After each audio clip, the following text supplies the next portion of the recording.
So, may announcement kami sa inyo. Siyempre, lumalaki na ang aming pamilya. And finally, it's gonna happen. Kain po.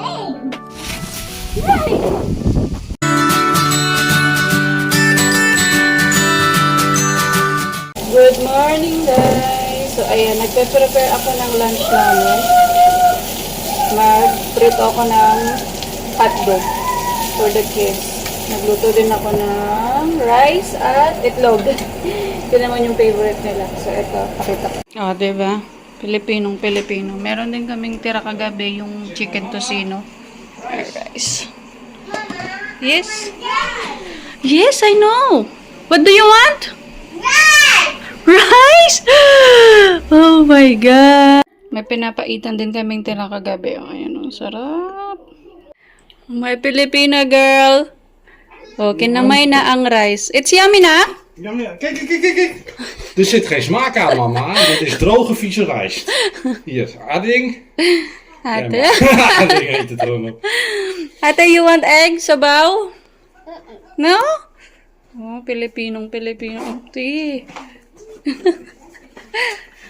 Is dit nog hetzelfde flesje? Bye. Gisteren zat Zet te niezen op de bank hè, en ik lag daar. Mijn hele rug was nat van zijn niezen. Dat was jij toch? Ja. Bye-bye. Alis ang daddy. Ano ba? He's going somewhere. Somewhere. Doei. Reageren dan. Ja.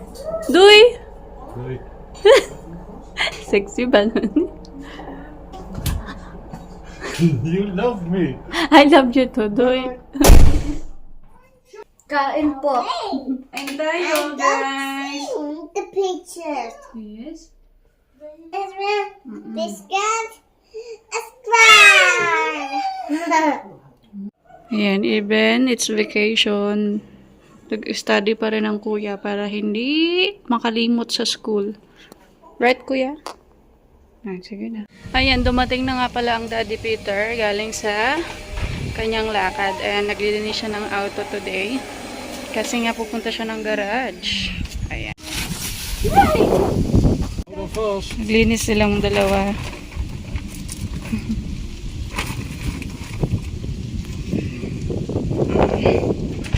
So, may announcement kami sa inyo.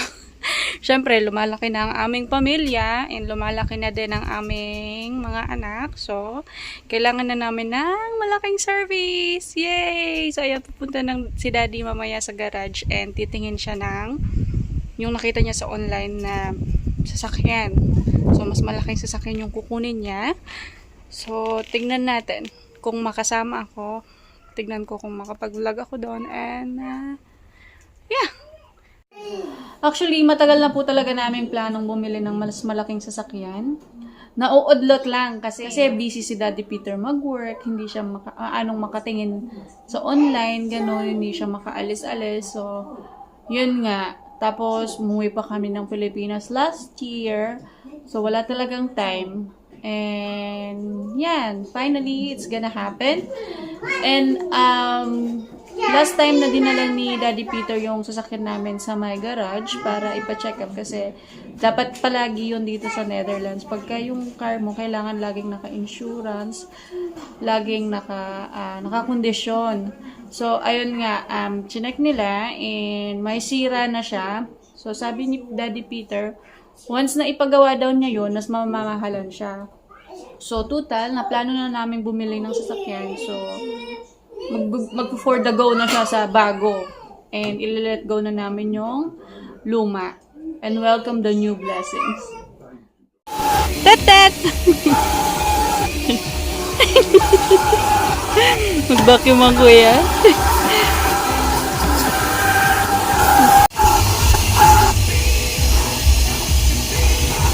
Kuya!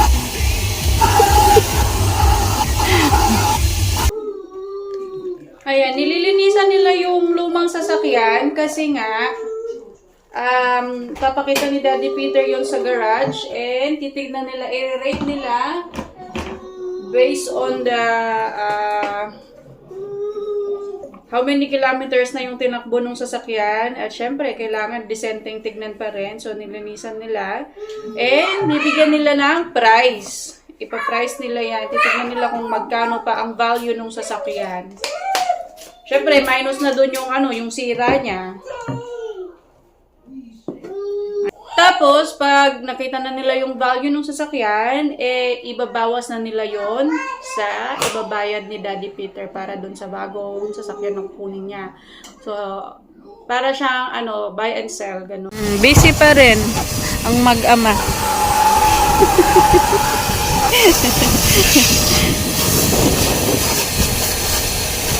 Perno pa sila.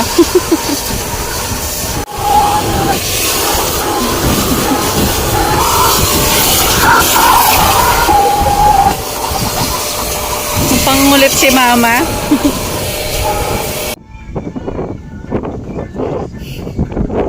Very good ang kuya ah. Finish na anak? Or you just playing water? Finish na? You okay?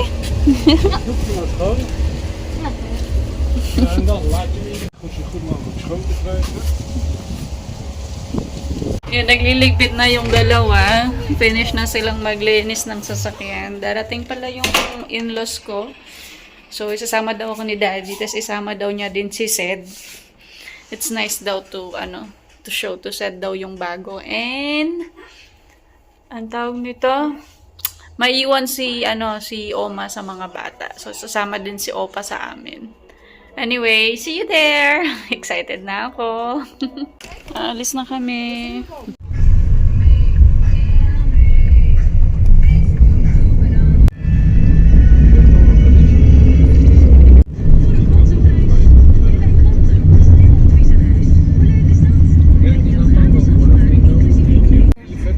Nee, daar. Dat is niet verkeerd.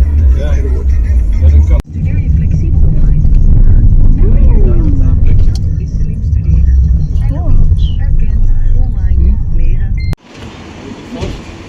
Dito na kami.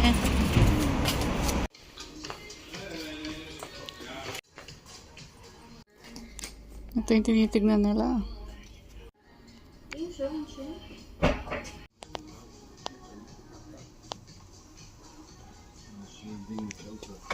Ja.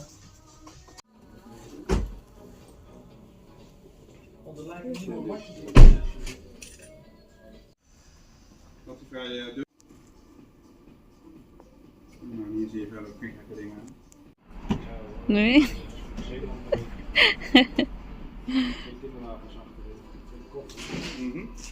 Magwandala, magwalking ang mga bata.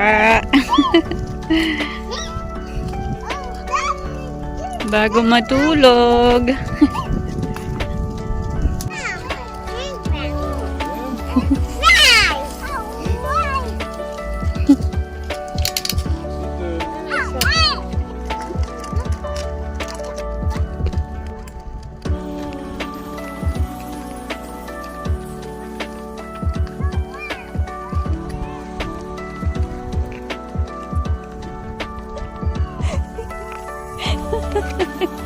You're taking another direction.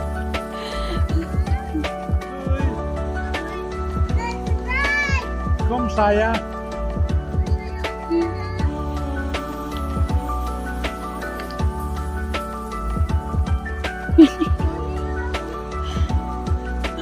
Zion!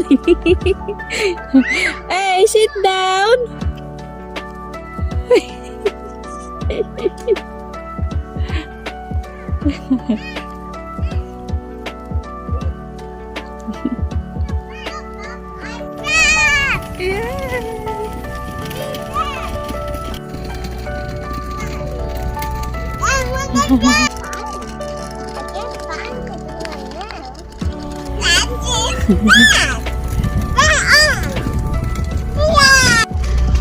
Ang ate.